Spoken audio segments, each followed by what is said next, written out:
pastor Giovanni, porque eu me converti na igreja católica e fui batizado no Espírito Santo, com o Espírito Santo dentro da igreja católica, não só eu, mas centenas de pessoas. Eu participei de um grande avivamento, um grande avivamento espiritual que aconteceu dentro da igreja católica em 1994. Eu me tornei um pregador da igreja católica, onde eu vi muitas curas, muitos milagres acontecer, tudo que você possa imaginar, que já viu de poder de Deus, eu experimentei dentro da igreja católica.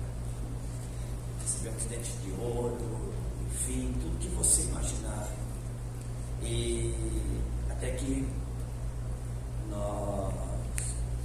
o resultado disso é que eu acabei sendo convidado a me retirar da igreja católica depois de 2 anos. E eu recém tinha casado. Quando eu me converti e recebi a Cristo no meu coração, eu venho de uma família muito católica. Eu fui 4 anos coroinha. Minha irmã mais velha, né? Eu sou mais moço, minha irmã mais velha, tem 7 irmãos. Ela é solteira até hoje, missionária da igreja católica. Então ela me introduziu nesse universo católico. E quando eu me converti ao Senhor, quando eu me desprendi do Cristo novo, tem que falar aqui, né? É mais perto de casa. Então, tá. É porque eu ainda estou meio subido aqui, mas eu vou me acostumar a ficar. Isso aí tá bom, só distância. Isso. E quando eu me desprendi do Jesus morto e descobri o Cristo ressuscitado, naqueles dias eu me casei. Então eu não só recebi a Cristo no meu casamento, como recebi também um DNA vocacional da parte do Senhor, para que tivéssemos nossa vida voltada para casamento e família. Mas avivado e me tornei um pregador de fogo, até que numa manhã, num desses dias, assim, você da igreja católica, eu não conhecia o meio evangélico, eu não tinha relacionamento com o meio evangélico. Eu conheci um casal, que é Giovanni e Abete, que os pais do pastor Giovanni. E ele entrou na minha casa e não precisou de muitas conversas, algumas poucas conversas. Ele falou sobre o valor de uma família, do padrão familiar, e quanto que eu estava desfocado na minha ordem de prioridade sobre os valores do céu. E ali nós tivemos um ajuste tão grande, tão lindo, tão maravilhoso.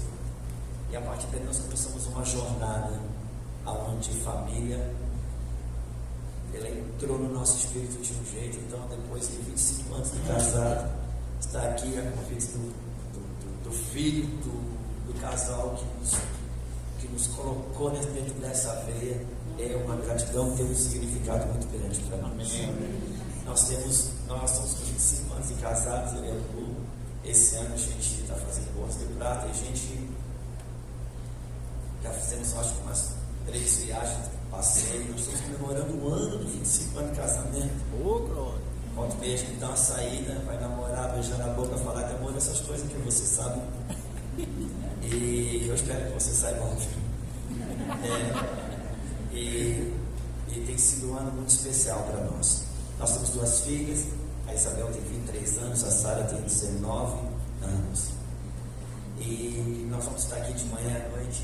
Uma oração, um desejo do meu coração é que o Senhor nos introduza naquilo que Ele tem para falar para os nossos dias.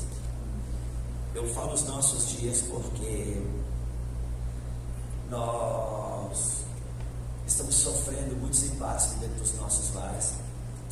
Os que são verdadeiros e sinceros vão admitir que temos sofrido algumas perdas e algumas derrotas que não gostaríamos de sofrer e não gostaríamos de perder. Mas o fato é que estamos sofrendo algumas perdas dentro de casa, porque estamos lutando com armas que nos deram vitória no passado, mas não são suficientes para nos dar vitória agora. Quando mudam-se as guerras, mudam-se também as armas.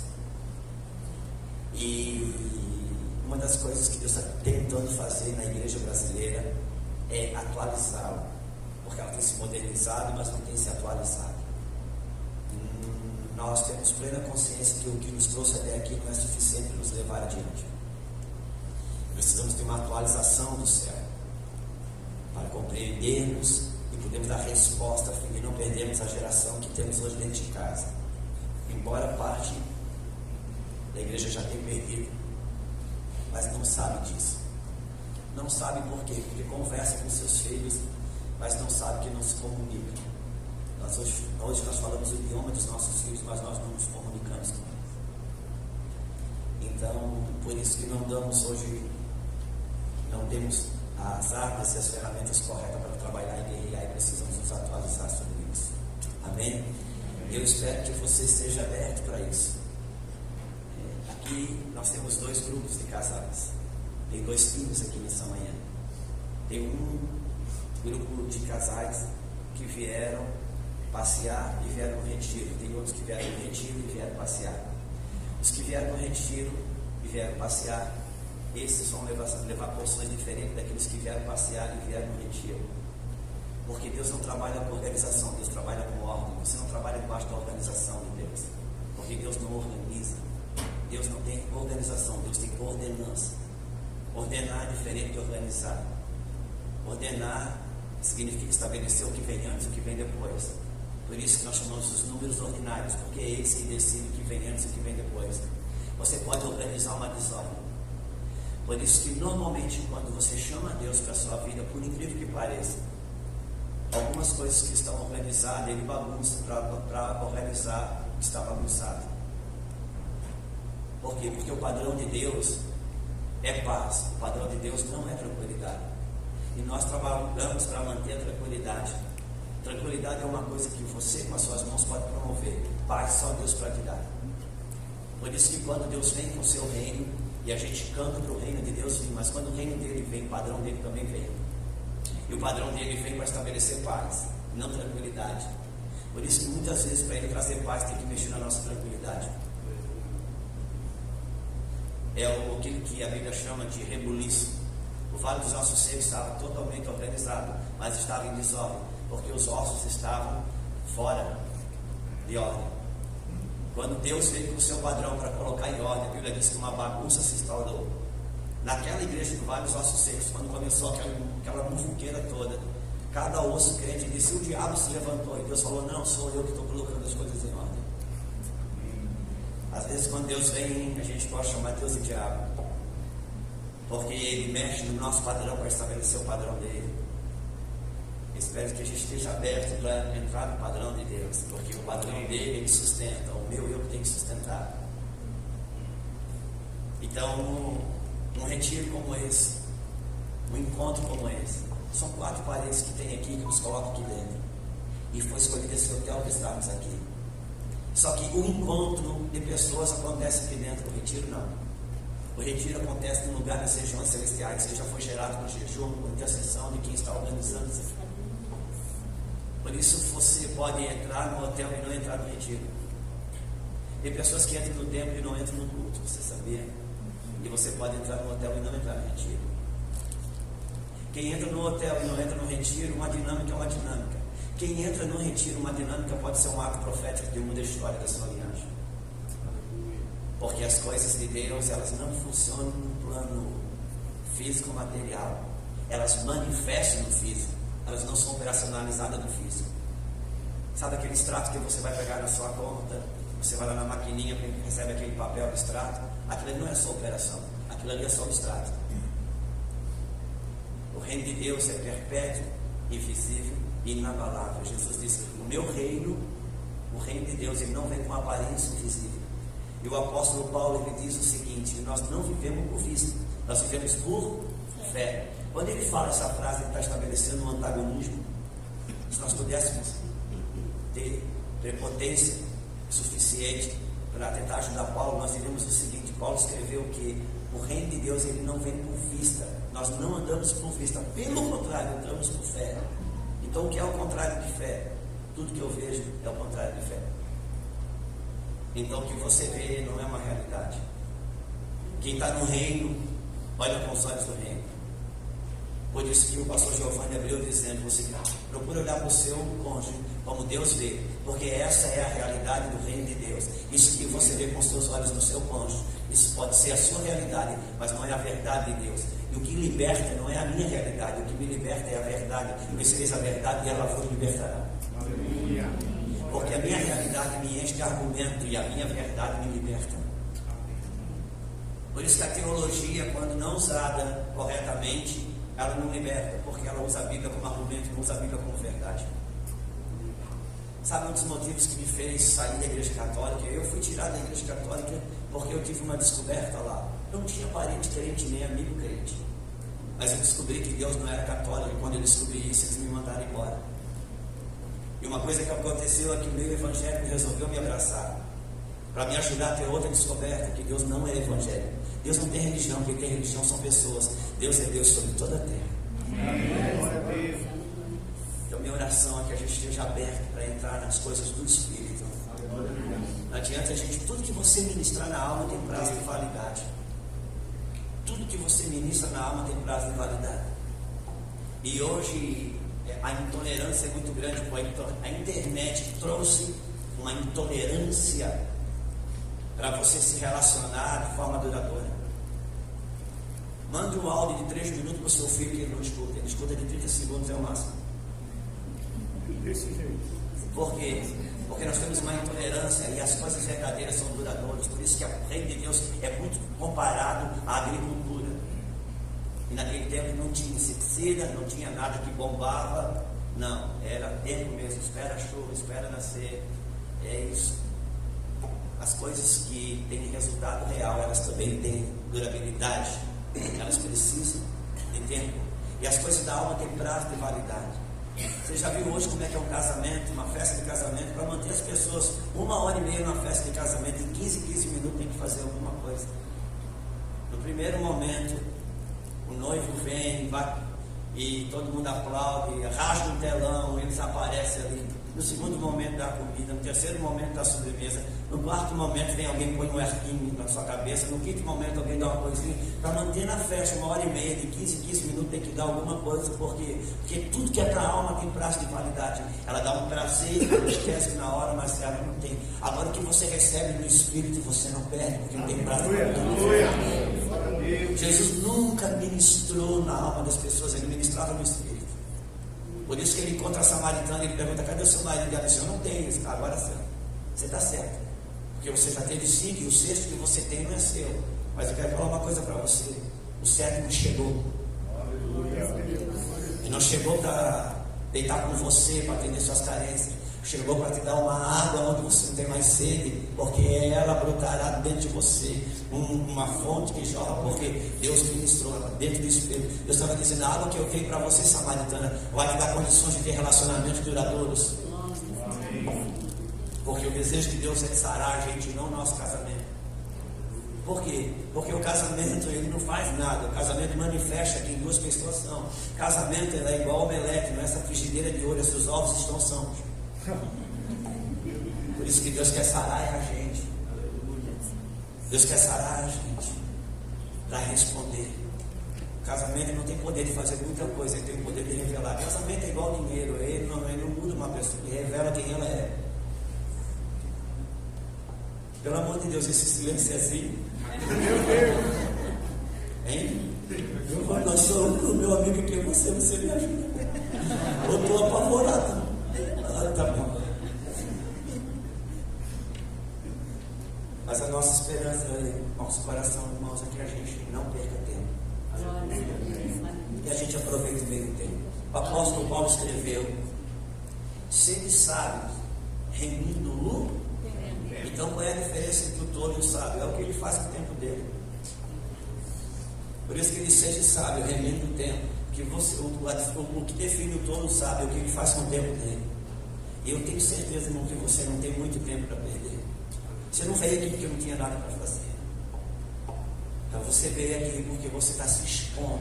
Você não precisa fazer muita coisa para Deus, precisa se expor. Deus é igual chuva, você não consegue gerar chuva, mas se você estiver exposto, ela te molha. Glória a Deus. Então se expõe a Deus. Deus não busca minhas mãos, Deus não busca o que a gente quer fazer coisas para Deus. Deus não tem empregado, Deus tem filho. Ele não busca que eu faça nada, Ele busca que eu me renda para Ele fazer. Amém. O rio de Ezequiel mostra isso. Ezequiel entrava no rio. A evolução de Ezequiel não era o quanto que o Ezequiel tinha de rio, mas na medida que ele entrava, o quanto que o rio tinha dele. Porque o que muda a tua história não é o quanto que você tem de Deus, o que muda a tua história é o quanto que Deus tem de você. O quanto de nós está no controle dele, no governo dele. Então a minha oração é que a gente possa mergulhar mais em Deus essa manhã. Amém? A coisa mais linda que existe em Deus é que Deus não acaba. A sua Bíblia acaba em Apocalipse, mas Deus continua. Então você pode ir mais fundo dele nessa manhã. E vou dizer mais para você, não é porque você está no encontro casado que não quer proibir de ser um glória a Deus, aleluia. Não, porque às vezes a gente define uma agenda e a gente se organiza para ela, né? Não dá glória a Deus, aleluia, não, porque não é o culto do Espírito Santo, é um encontro de casais. Irmão, deixa eu dizer uma coisa para você. Quem decidiu que isso aqui era um encontro de casais fomos nós, os organizadores. Deus, ele não está preso na agenda. Quando ele entra, tanto por um casamento como ele batismo com o Espírito Santo, por um câncer, quando ele está no lugar, ele é indomável. Ele não tem limites, ele pode ir muito mais fundo. Amém? Então, se você quiser dar uma glória a Deus, aleluia, você vai ficar perdido. Você sabe, quando eu me converti na igreja católica, fizeram uma coisa que eles chamam de cenáculo, é um grande encontro. Muita gente, aconteceu numa praia chamada Itapema, lá na nossa região, no litoral catarinense. Fizeram um palanque enorme, de umas 3.000 pessoas. E aí eu me converti na Renovação Carismática Católica, é um lugar onde a igreja católica dá espaço para o leigo falar. Então eram os pregadores. Estava cheio de padre atrás, assim, porque os padres eram obrigados a ir. Eles foram tudo com raiva, mas foram. E quando eu estava subindo, que me chamaram, assim, consegui pela escada, o padre estava sentado, o primeiro já pegou na meu braço, você é o tal do José? Eu disse, sim, seu padre. Eu tinha 26 anos. Esse rapaz, eu ouvi falar de você. E aqui os meus padres não gostaram de ouvir de você não, que você é muito glória a Deus, aleluia, glória a Deus, aleluia. E isso é coisa de crente, eu não quero perder a identidade católica, nós não podemos perder a identidade católica. Eu não quero glória a Deus, aleluia, aqui em cima.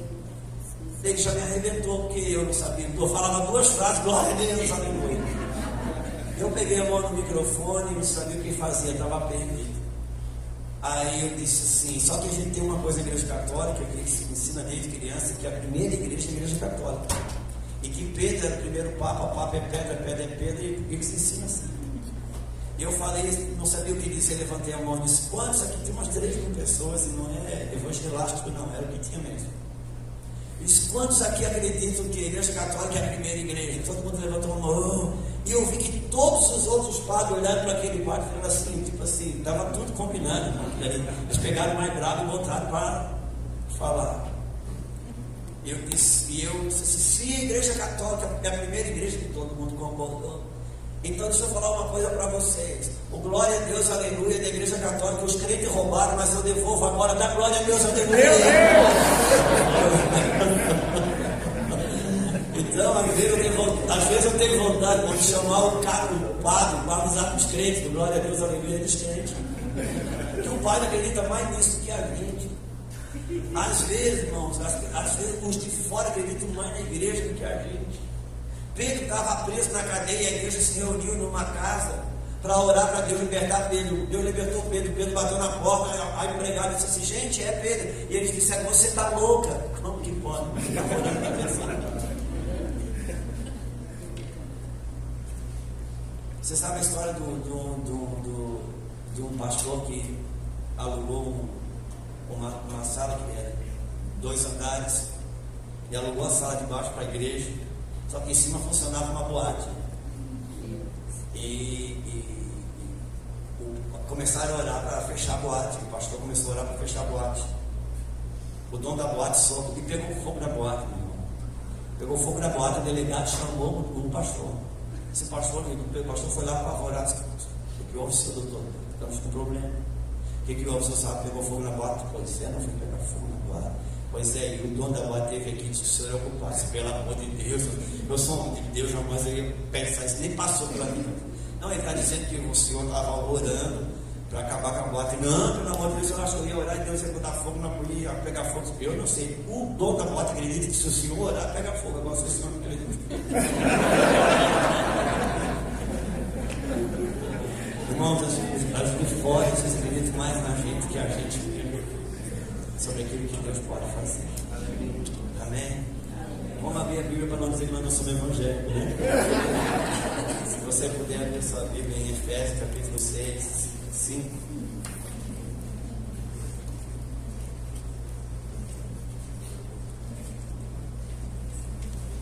Efésios 5. Eu acho que eu estou falando muito rápido. Entender o itajaiense falar não é uma coisa simples, não.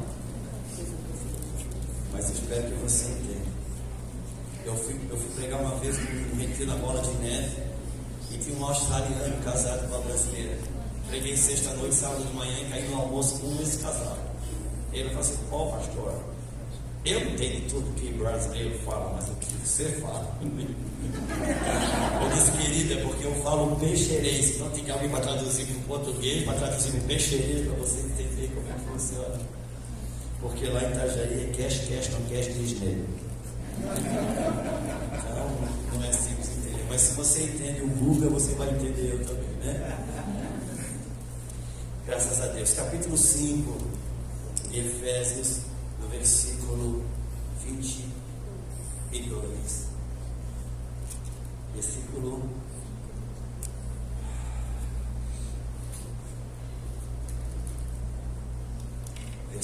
Vamos mais para frente, né? Versículo 32. Porque esse texto já está tão mastigado que eu não vou ler para você, né? Você já até conhece muito bem. Eu quero ver só o 32 porque eu quero entender isso. O apóstolo Paulo falando no versículo, eu vou ler só o 31 e o 32, então diz assim: eis porque deixará o homem seu pai e sua mãe, e se unirá a sua mulher, e se tornarão os dois uma só carne. Grande é este o mistério, mas eu me refiro a Cristo e à igreja. Ó Espírito Santo, como o pastor Giovanni olhou aqui, Senhor, nós queremos concordar com os teus valores. Queremos dar devida importância àquilo que o Senhor dá importância. Queremos realmente estar rendido a viver aquilo que é a oração do Pai Nosso. Nos instrui que seja assim na terra como no céu. Os mesmos valores, Senhor, que há no céu estejam na terra. Eu oro para que o Teu Espírito adentre os lugares do nosso coração que ainda não estão iluminados pela luz da Tua verdade. Eu oro, Senhor, para que mais do que conhecimento humano e informações na mente, a vida do Teu Espírito, Senhor, faça ressuscitar as áreas mortas do nosso interior com relação à nossa casa, à nossa família e nosso irmão. Sim, Senhor, como Paulo foi ao terceiro céu e trouxe desse lugar a revelação de que marido e esposa, Cristo e a igreja, assim isso se acende em nosso meio. Que nenhuma voz não seja a voz do Teu Espírito tenha lugar aqui. Pai, no nome do Senhor Jesus, que os céus dessa cidade, Senhor, respeite e reconheça agora a voz da Tua autoridade. Em nome do Senhor.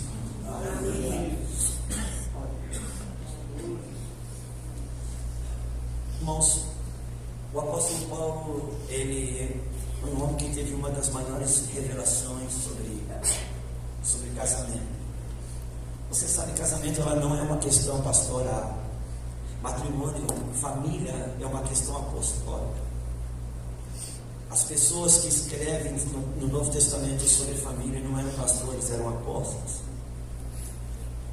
E é por isso que a gente tem uma certa dificuldade hoje na igreja com relação a toda a igreja. Por quê? Porque a igreja busca curar a igreja pela igreja. Só que a igreja não caiu na igreja, a igreja caiu na família. Família vem antes da igreja. Família é um fundamento do reino. E apóstolos, eles trabalham com fundamentos. Por isso que uma igreja apostólica, ela pode ter pastores eficazes. Por quê? Porque eles vão trabalhar sobre o fundamento. Porque o fundamento trabalha com a fábrica. O serviço apostólico trabalha com a fábrica. O serviço pastoral trabalha com a oficina.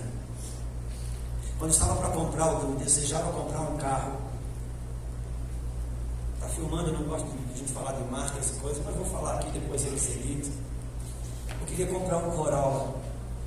E tem dois irmãos lá que eles têm uma excelente oficina de carros, trabalham praticamente com carros importados, de alto padrão. Eu perguntei para esse irmão, o nome dele é Alexandre, meu amigo, também lidera um projeto social nosso lá. Ele disse: Alexandre, eu estava pensando em comprar um Corolla, uma Toyota. Eu disse: cara, aí eu estava só pensando, porque pensar, você pode pensar em comprar até um iate, né? Comprar eu, mas eu quero pensar, vou pensar o que eu quero. E disse: cara, será que é bom comprar um Corolla? Ele disse: não, é ruim. É ruim, não é bom, José. Disse: cara, então foi bom te consultar, porque todo mundo diz que é bom. Você que é o dono da oficina, você é o único que tem conhecimento, diz que é ruim. Não, é ruim para mim, sou dono da oficina. Porque esse carro não quebra. O carro da Toyota é a nossa pobreza, José. Entende, irmão? Às vezes a gente tem muitas coisas para matrimônio na igreja, que a gente celebra tantos cursos, celebra tantos retiros. Eu não sei se isso é bom ou se é ruim. Porque talvez é melhor a gente entrar no padrão da Toyota, porque se a gente fabricar bem, não vai precisar de tanta oficina. Amém. Quando a gente não está no fundamento correto, a gente trabalha para muito conserto. Eu não sei, tem muita gente nova aqui, mas tem um ou outro que já está um certo tempo na terra igual eu. Eu sou do tempo, irmão. Antigamente, quando eu era jovem, a gente não conseguia ter carro novo, porque os planos de finanças e a moeda brasileira não permitiam você comprar uma coisa por 5 anos, 4 anos, 3 anos. Então a gente não tinha carro novo. Tinha a classe média alta, já mesmo assim, os carros tudo era carro 10, 15 anos de uso. E era muito interessante, porque a gente não conseguia trocar de carro, a gente só trocava a sinaleira, o para-choque. Teu carro que era, eu tenho um carro 78, modelo 85. Tenha desse tempo aí, irmão, me ajuda, obrigado, não me deixa sozinho. E a gente mesmo que arrumava os carros, falava com o Durepox, Superbond, amarrava o Fusca, a gente quando estourava o carro, o acelerador, a gente passava por fora, vinha puxando o acelerador aqui, e a gente sempre na hora de trocar o pneu, botava da frente para trás, botava para frente, aquela coisa, né? Nunca trocava o óleo, a gente completava, qualquer coisa, um pouquinho de óleo, inclusive. Só que quando a gente queria fazer uma viagem longa, é muito interessante. A gente sempre tinha aquele parente que ele tinha um carro que ele fazia a manutenção toda, trocava o jogo do pneu inteiro, trocava o óleo, ele não tinha gambiarra, ele realmente fazia a manutenção. Ele era a pessoa que a gente recorria para fazer uma viagem longa. Assim é casamento.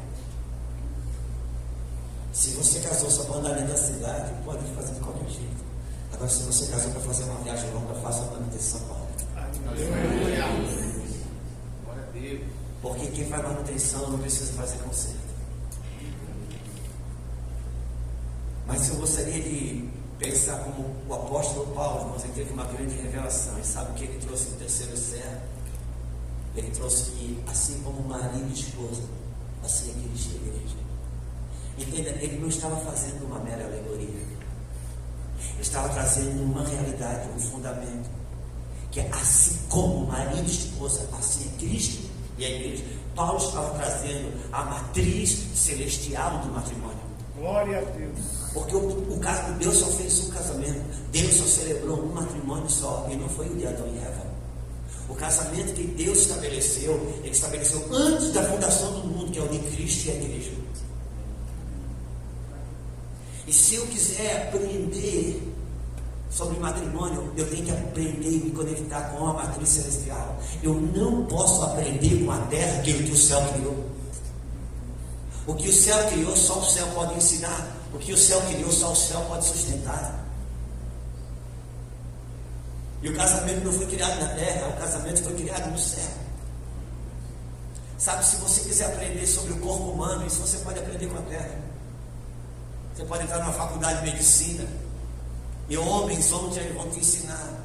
Vão colocar um corpo em cima de uma maca e vão numa mesa e vão ensinar a anatomia do corpo humano. Por quê? Porque o corpo Deus fez da terra, e o que a terra fez, a terra pode ensinar. Como é que é o seu nome, mano? Renato. Sabe o corpo do Renato? A terra pode ensinar, mas o Renato que Deus colocou dentro desse corpo, cara, isso só o céu pode falar, só o céu pode viver. Porque o que o céu criou, só o céu pode ensinar como funciona. O que o céu criou, só o céu pode trocar as peças. O que o céu criou, só o céu pode sustentar. Não queira aprender com a terra aquilo que o céu criou. Em casamento, Deus criou no céu. Agora, quando Deus quis manifestar o casamento do céu na terra, Ele chama Adão e Eva. E Adão e Eva, em Adão e Eva, Deus começa a manifestar e a mostrar sobre o verdadeiro casamento que Ele quer manifestar na terra, que é o casamento de Cristo e a igreja. É por isso que há uma realidade para o Adão humano e há uma realidade para o Adão profético. Irmãos, há uma realidade. Tem homens e mulheres na Bíblia, eles são muito mais, como eu vou dizer, são pessoas comuns como eu e você, mas eles são a representatividade de uma realidade espiritual. A vida deles tem uma realidade humana, mas tem um sinalizador profético. Sabe quando a Bíblia diz que Elias é homem sujeito a paixões como eu e você? Mas tem o Elias humano, que é sujeito às mesmas paixões do que eu e você. Mas tem o Elias profético, que ele mostra, ele fala, ele conta a respeito de uma operação no reino do Espírito, que derruba os altares de Jezabel, devolve o governo de Deus para que o reino de Deus se manifeste na terra. É por isso que a Bíblia diz que João Batista é o Elias que havia de vir, porque João Batista foi alguém que estabeleceu na terra uma estrada para o reino de Deus, chamado Ben Yeshua, o Messias pudesse estar lá. Há uma realidade para o homem humano, uma realidade para o homem profético. Por isso que você tem a personalização de Jezabel, aquela mulher não é Jezabel, aquela mulher é uma mulher como qualquer outra, mas ela é a representatividade de uma operação no reino do Espírito. Então existe a Jezabel humana, que foi a esposa de Acabe, e existe o sinalizador profético de uma realidade espiritual. Sabe Isaac, filho de Abraão? Ele é um filho de Abraão, moço, mas ele passou pela mesa do holocausto, ele representava Cristo. Você acha que Abraão é chamado de pai da fé? Você acha que a fé nasceu no homem? E por que Abraão é chamado de pai da fé? Porque Deus propôs a Abraão fazer a mesma coisa que ele ia fazer com o seu filho. Deus disse: Abraão, mata o seu filho, porque é o que eu vou fazer. Se você tiver coragem e fé para fazer isso, você vai me representar na terra. E Abraão aceita esse desafio e sacrifica o seu próprio filho, representa Deus na íntegra, e Deus chama você o pai da fé, porque você me representou. E quando você representa Deus na íntegra, Ele pega o seu título e põe em você, porque você representou Ele, porque a fé nasceu em Deus, a fé não nasceu em Abraão. Então, uma realidade para o Abraão humano e uma realidade para o Adão profético. Por que Moisés entrou na terra prometida?